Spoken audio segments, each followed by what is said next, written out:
It's to the point it's a joke. I grab a hammer around here, people go, run for the cover, mom's gonna murder us, right? Because they all know. I'm not embarrassed by it.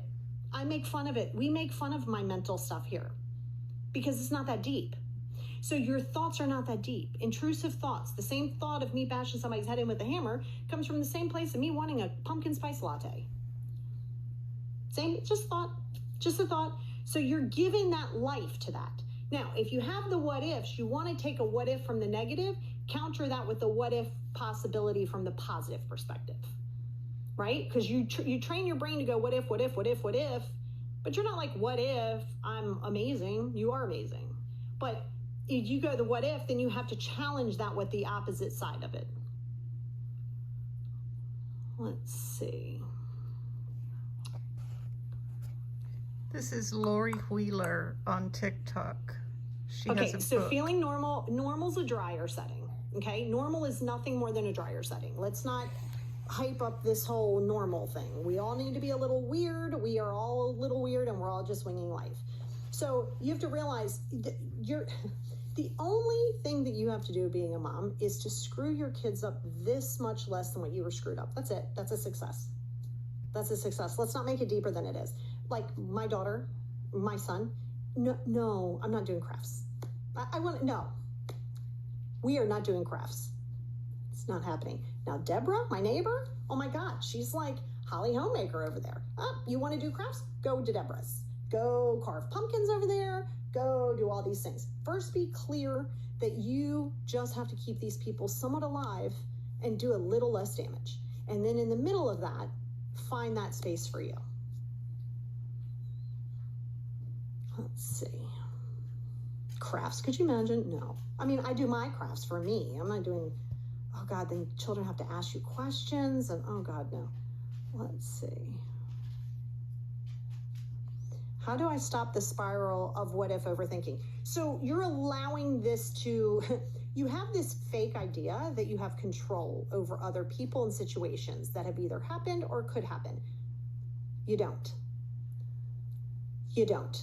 There is an acceptance piece here. But what if it doesn't? I mean, but it could. What if it doesn't though? But what if it does? What if it doesn't? So if you're gonna what if it from the negative, you have to say, ask yourself this question, can I do anything about it? I didn't ask you, do you want to do something about it? I said, can you do anything about it? If the answer to that is no, then you counter that with, okay, well, this could also not happen. 90% of the times it doesn't happen. The other 10, it's now becomes a learning lesson. If you're afraid to fail, you're afraid to learn, period.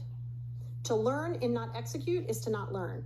To know and not execute is to have never learned in the first place. So you can say, I have all this knowledge, but I'm not utilizing it. Then you didn't learn it. But I know it, you didn't learn it though. Because if you learned it, you're gonna make yourself implement it. There's a lot of things that we do in psychology and in life coaching where if you're waiting to feel like doing something, that's a problem.